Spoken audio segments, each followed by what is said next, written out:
The state now suing Travis County over a private meeting and public vote that the KVUE Defenders were first to tell you about. Attorney General Ken Paxton says county commissioners violated the state's Open Meetings Act when they quietly voted to give the district attorney's office $115,000 to help secure District Attorney José Garza's Austin home.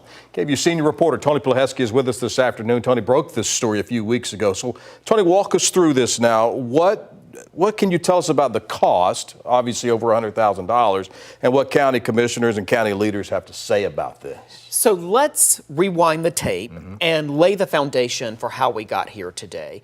Earlier this year, Travis County commissioners voted to move $115,000 from county reserves to the district attorney's office. That came after district attorney went to the commissioners in private and asked for help with his personal security. He stated, according to commissioners, that he felt concerned for his safety, and then we saw the allocation of this money to his office. But then commissioners confirmed to us, as part of our reporting, that some of the money was earmarked to pay for enhancements to Garza's house for his security. But importantly, this was all done not in public, and the county so far continues to fight the release of details about those security enhancements. So this new lawsuit, Tony, what is it about? What is the AG alleging? So as we reported earlier this year, the agenda item itself, the posting on the county commissioner's agenda, which the point of a posting is to alert the public about action that county commissioners plan to take. And according to this lawsuit, which by the way tracks with what our own experts told us, and that is the agenda item itself was legally insufficient. In other words, it did not properly make Austin and Travis County taxpayers aware of what the commissioners plan to do as required by law, again, according to this lawsuit and according to what our own experts, government transparency experts, told us at the time of reporting our initial story. Have county leaders or the district attorney even responded to the lawsuit yet? We've been reaching out to them all afternoon, of course, for some kind of response, but we have not heard. Of course, often when something enters into litigation, that can cause the county to be far more reserved about what they say about an issue. What about the county? What steps has the county taken to address these transparency concerns?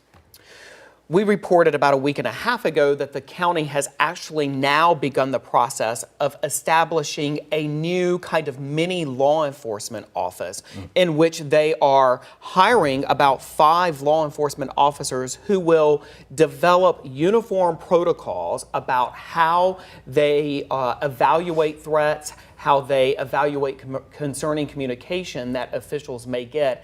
And then, based on those protocols, they will decide who gets security, how much security, and the duration of that security. Part of the issue here, according to some of the critics of this transaction that we have spoken to, is that not only was it done in secret, there was an inequality to it as well, that one elected official went to county commissioners and got security protection, while we've reported other officials also have received threats as well, but not gotten this level of protection. Senior reporter Tony Pleheski, you broke the story. You continue to lead the way on the story. Thank you very much for the information here this afternoon. And if you have a tip you'd like the KVUE Defenders to investigate, email defenders@kvue.com, or you can call the number on your screen, 512-533-2231.